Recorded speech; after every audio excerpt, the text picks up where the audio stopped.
Welcome to The Wrap. I'm Marley Caden, here to take you through today's market action. Equities rose to new all-time highs on renewed optimism from ongoing U.S. and China trade negotiations taking place this week.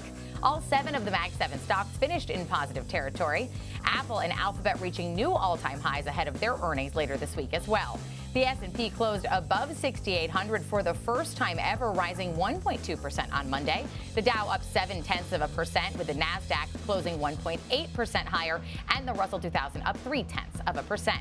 9 of the 11 S&P 500 sectors finished in positive territory, with just materials and consumer staples in the red. Leading Monday's action were the communications and technology groups, both climbing higher by more than 2%. Now let's take a look at some of the stocks on the move. Shares of domestic rare earth mining companies took a hit as China will potentially delay its export controls on the minerals. Treasury Secretary Bessent spoke over the weekend and shared his insights from ongoing talks with Chinese officials ahead of President Trump and President Xi Jinping's meeting. Shares of MP Materials, Trilogy Metals, and USA Rare Earth were among the affected names in the group. Elsewhere, other mining stocks like Albemarle and Newmont were hit hard as well.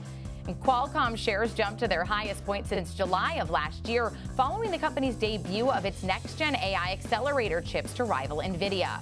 Qualcomm's AI 200 chip will be shipped out next year, with its AI 250 version available in 2027.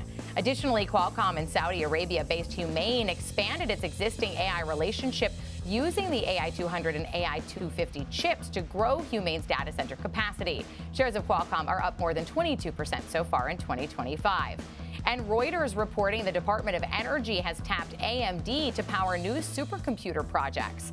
Energy Secretary Chris Wright added that these new systems would be used for nuclear power, defense, national security, and medical advances. The report says the supercomputer would be dubbed Lux, and it would aim to be online within the next 6 months. AMD touched a new all-time high in Monday's session.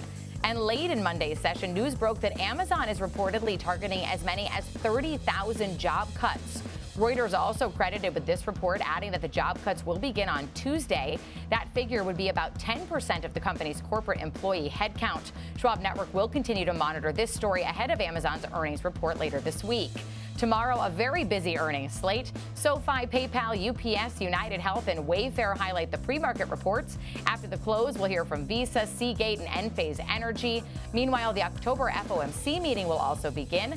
And a reminder, we'll have a special Fed coverage on Wednesday at 2 p.m. Eastern for the rate cut decision.